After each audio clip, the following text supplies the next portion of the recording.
Hello guys, ngayon nandito naman pala ako sa LCCI kung saan nag-aaral mga criminology at mga social work. Ngayon may kasama ako at kami pupunta ngayon sa ito terminal kasi kunin ko na rin ang sahod ng aking ama sa kanyang kagawad.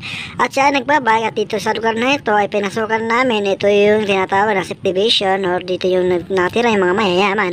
At dito karamihan dito ay mga mansion or hindi ko alam kung may mga swimming pool dito sa bawat bahay. Pero may mga nasalubong kami dyan na mag-aayos sa mga bahay. Ayan yung mga building, yung mga bahay. Yung building na yan, yung nakikita natin, ayun yung kung saan kinakasal yung mga mayayaman. At saka ito ang pinunta namin, malapit lang naman to sa may SM. At ito-shortcut lang namin to kasi malapit lang naman ang awar to, yung lugar na yan.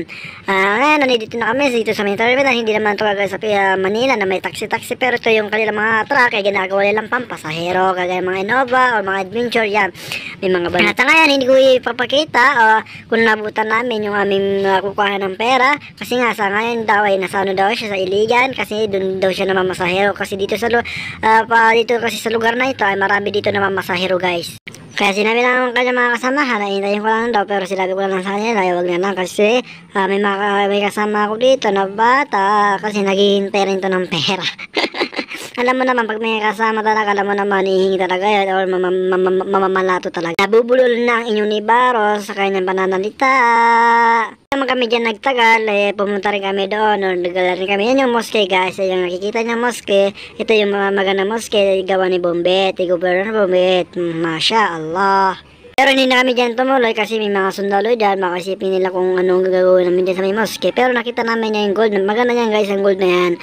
Parang gold ba siya? Sorry. Kaya, ayan, may mga bahay dito na hindi pa na natatapos doon. Pero hindi ito part of the subdivision, guys. Ayan. Ito yung highway or karsada. At yung mga karsada dito, lubak-lubak na rin. At sumakay na rin ako sa kanya. Tumangkas na rin ako sa kasamahan ko sa kanyang bike. Pero nahiya talaga ako dito nung pumunta kami doon talaga sa mayan. Terminal talaga. At sa maski talagang hiya talaga ako. Kasi marami talaga nakatingin sa amin. Talaga. Alam mo naman. Sabi ko nga sa kasama ko kung naabutan natin talagang mag-grocery talaga tayo or talagang bibigyan nila kita or bibigyan pa kita ng abuli pero hindi ko naman naabutan. Yan para yung building ng kulay red na yan guys. Ayan yung PhilHealth at kung saan din kinukuha yung mga ID at hindi ko alam kung anong loob niyan at mga kasama niyan. Yan yung adventure guys. Yun yung hinihintay namin truck doon sa terminal pero hindi naman siya dumandating. Kaya ang ginawa ko ay tinawagan ko na lang siya kasi sabi niya sa akin tawagan ko raw siya. Tapos dahil hindi niya daw alam yung yung number ko pero wala din ko kung load daw siya, hindi ewan ko sa kanya.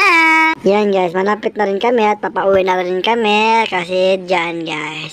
Muntik na kami dyan madigrasya guys kasi alam mo naman highway to tapos nakabalik kami, hindi naman tumutor diba? Na talagang guys, mahirap talaga guys. Kaya hanggang dito na lang guys. Bye bye!